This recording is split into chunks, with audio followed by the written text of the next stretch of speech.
Olá pessoal da Educação Física, terceiro semestre, fazer um vídeo aula aqui, enviarei para vocês, tudo bem?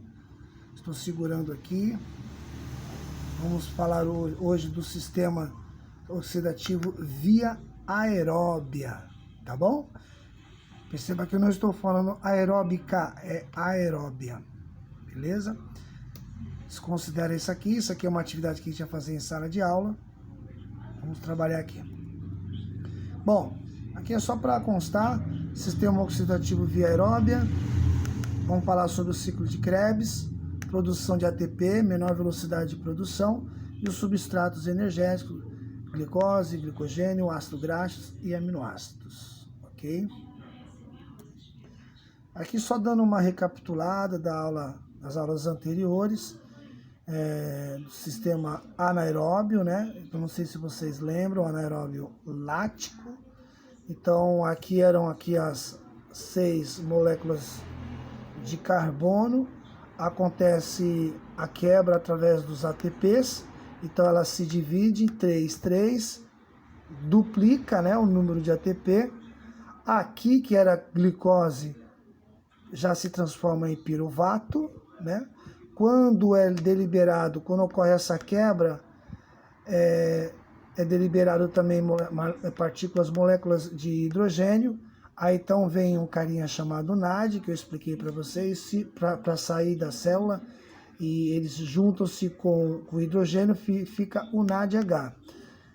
Lembro que eu expliquei para vocês que o hidrogênio ele faz com que a célula aumente a questão de acidose. Por isso eles têm que sair, eles fazem o papel desse transporte para sair da célula. Tudo bem? Só que eles não conseguem fazer isso sozinho, porque eles não têm o potencial de ação para isso. Aí o piruvato se junta com o NAD, aí acontece a estimulação do lactato. Isso aqui é só para lembrar, vocês fizeram isso na quadra, numa última aula que a gente fez, eu só estou recapitulando para vocês. Principalmente essa questão de que toda vez que tem a quebra de uma molécula, tem liberação de alguma substância. Então, se ligam nisso aqui para os próximos slides, tudo bem? Só para lembrar aí do hidrogênio, do NAD. Importante lembrar que o hidrogênio não é um vilão. Simplesmente, ele tem aí a questão do aumento da fadiga através da sudorese, mas eles também têm uma coisa positiva, que ele tem os seus elétrons, são prótons e elétrons, então ele tem aí uma determinada energia, ele naturalmente tem a sua energia, tudo bem? Que será bem utilizada no processo de respiração celular. Aqui só para dar uma animada na aula, aí vem aqui assim, alguém pergunta, vou aproveitar, alguém fala, né? Vou aproveitar a energia do hidrogênio e levar para as cristas mitocondriais. E aí, esse é o processo de cadeia respiratória. Só para lembrar.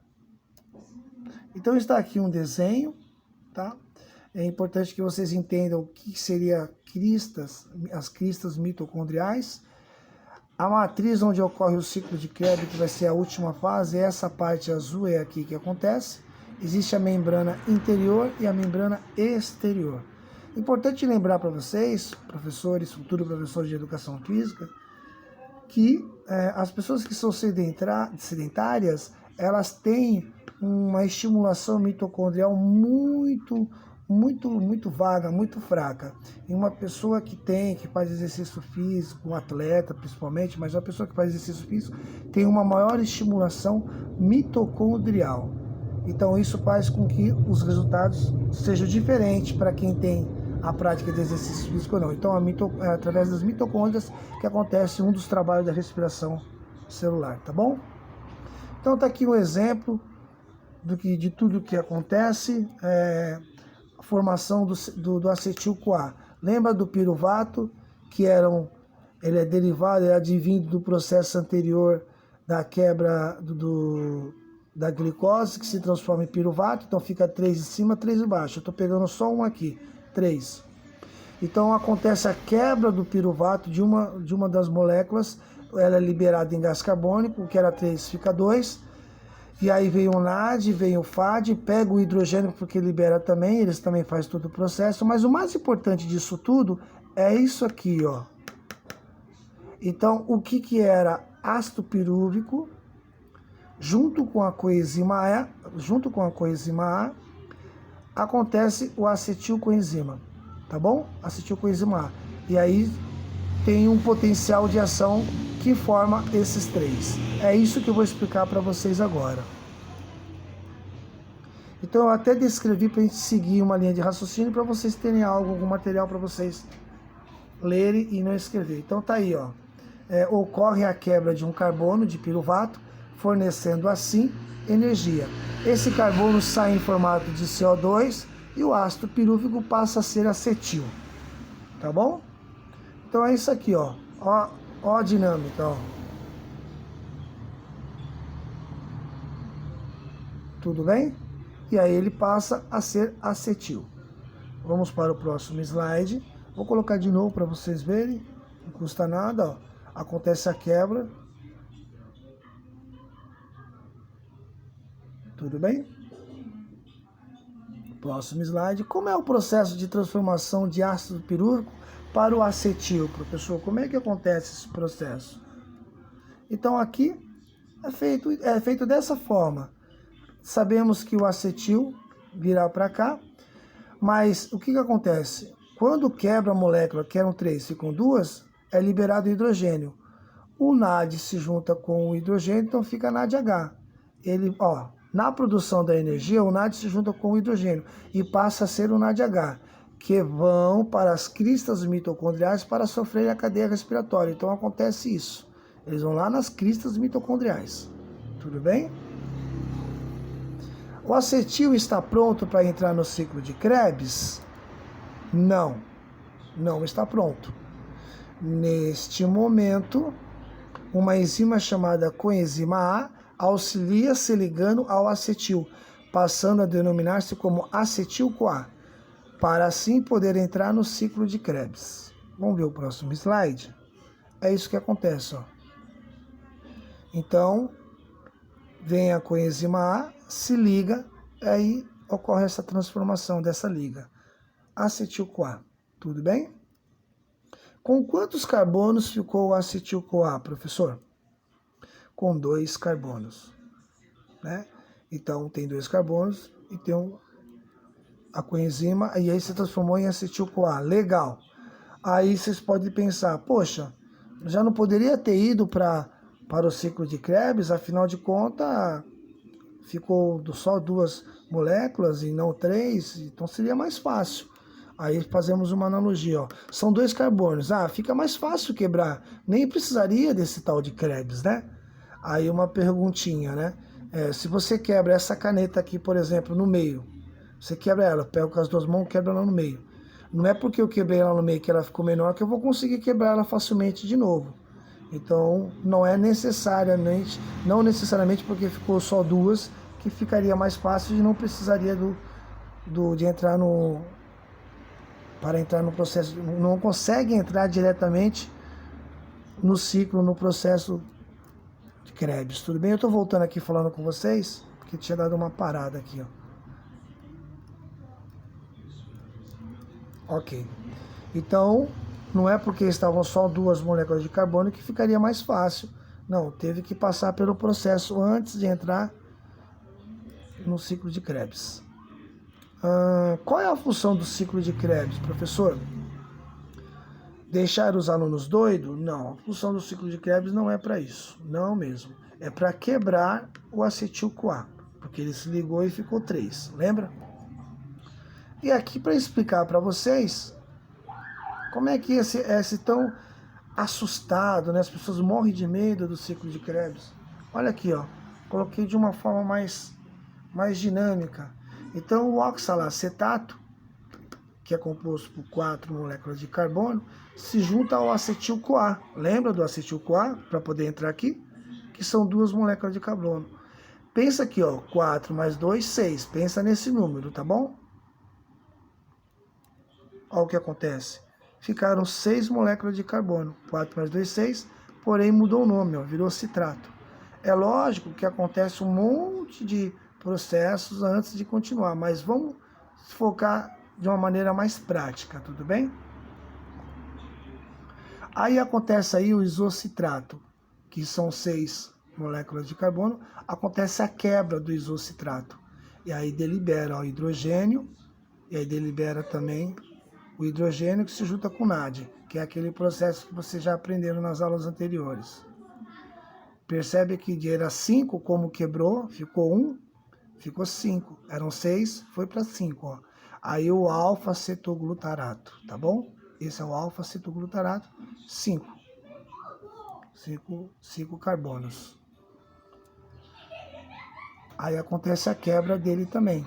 E aí perde 1 gás carbônico, que transforma em gás carbônico, quebra, fica 1, e vem o NAD para fazer o seu processo também. Se junta com o hidrogênio, fica NADH. A partir de agora, não ocorre mais a quebra dos carbônios, pois o succinil-CoA possui energia própria. Pouca, mas possui. Então não tem mais a quebra, tá bom? Então perceba que ó, continuou succinil-CoA. Aí tem ó, trifosfato de guanosina. Ô professor, o senhor deu aula, o senhor tinha falado de trifosfato de adenosina? Por que trifosfato de guanosina, professor? Porque ele tem uma energia própria, ele não precisa de quebrar, mas é uma energia muito pequena. Então, na passagem do processo, aqui ele passa a ser o succinato, também não tem a quebra, porém, precisa de energia. Só que precisa desse carinha chamado FAD. É o FADH. Por que, professor, o FADH? Não tô entendendo. Não era NAD? É porque, como é uma energia amenizada, e lógico que o organismo vai fazer um processo para transformar isso em trifosfato de adenosina, porque ele precisa do trifosfato e não do guanosina, não do trifosfato de guanosina, ele faz com que aconteça de qualquer forma o trifosfato. Mas como é uma energia um pouco menor, então não precisa do NAD. Igual um caminhão, por isso que eu coloquei o desenho do caminhão, vou até voltar aqui, ó. Então, quando você tem uma mercadoria menor, você não precisa de um caminhão grande. Agora, com uma mercadoria maior, você precisaria de um caminhão maior. Então, como é uma energia menos inferior às outras, então não precisaria do NAD. Aí vem o FAD para fazer o seu papel, tudo bem? Transforma, porque acontece a quebra, lógico, transforma o fumarato, C4, e o mulato. Termina com o mulato. Aí vem o NADH, aí precisaria do NADH para poder fazer todo o transporte, tá bom? E aí se junta com o oxalacetato, que aí começa tudo de novo. Lembrando que o ciclo de Krebs é tudo isso. Então eu coloquei de uma forma mais dinâmica para vocês entenderem. Beleza? Deixa eu continuar aqui, ó. Existe um saldo, existe um cálculo. Quais são as prioridades, as propriedades que foram encontradas dentro do ciclo de Krebs? Quantos carbono, quantos NAD, quantos FAD? Aí tem o resultado final aqui, ó. São 2 carbono, 3 NAD, 1 FADH e 1 ATP, certo? Porém, lembremos que aconteceu a divisão, a quebra da glicose se transformou em 3. O que era a glicose virou o ácido pirúvico, lembra? Então, o que acontece? Para cada acetilcoenzima A, existe um ciclo de Krebs. Então, todo esse processo ele é dobrado. Então, aqui faz o ciclo de Krebs e aqui faz outro ciclo de Krebs. Esse é o resultado de 1. Então, o que acontece? Ó, vai dobrar o número. Ó. Então, já não são de todo o processo de ciclo de Krebs, acaba ficando 4 carbono, 6 NADH, 2 FADH e 2 ATP. tudo bem? Porque o cálculo, ele é feito dentro de todo o processo, não só de um só. Então, acontece 2 momentos do ciclo de Krebs. Então, você tem que somar, tá bom? Não sei se vocês estão entendendo. Olha lá, vou continuar aqui. Agora sim, são 4. Tudo bem, pessoal?